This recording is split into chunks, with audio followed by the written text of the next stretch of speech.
Ngayong araw, samahan nyo ako. Kuha ako ng motor, guys. Ito na ang pinakahihintay nating katas ng murang tattoo. Ang saya ko dyan, oh. Yes, picture tayo with yung mga comboy natin dyan. Mga pinsan yan, guys. Sobrang supportive yan. Dahil di pa ako magaling magmotor. Si Marvin muna ang magdadrive. Pero dito, may pinuntahan kami dito. Bakanting subdivision. Diyan kami magpa-practice. Diyan niya ako tuturuan. Hirap kasi na ito, guys. 1 up, 5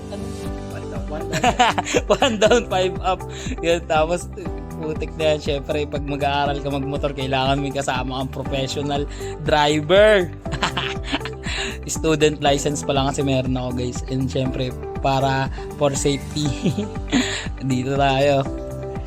Kaya ko naman i-balance, guys. Kaya ko naman mag-angkas. Ang kaso nga lang, syempre, yung clutch control, pati yung yung gears, hindi ko pa ganong kabisado.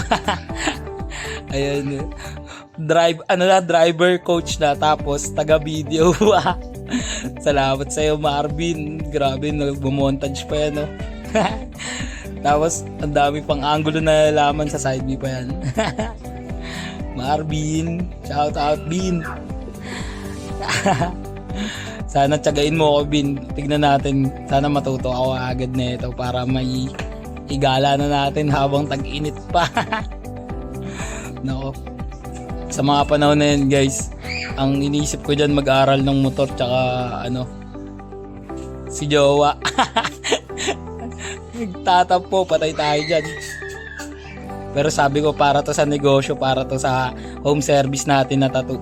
Kaya tinatrabaho natin yan, naaralin natin kahit gaano kahirap. Kasi kaya sniper yung kinuha natin, guys. Kasi yung kalimitan ng mga followers natin na gusto ng mabordahan, gustong matusok ng ating karayom, ang lalayo ng mga kabahayan. Yung iba taga Bulacan, taga Batangas, Pampanga, Pangasinan. Ayun yung mga lugar nila, guys. Pero actually, meron pang mga Bicol, pero pag gusto talaga nila, pwede naman. Basta hintayin lang nila ako matuto na itong pagdadrive na ito. Siguro mga ilang araw, ilang linggo din kami magpapraktisan na ito dito.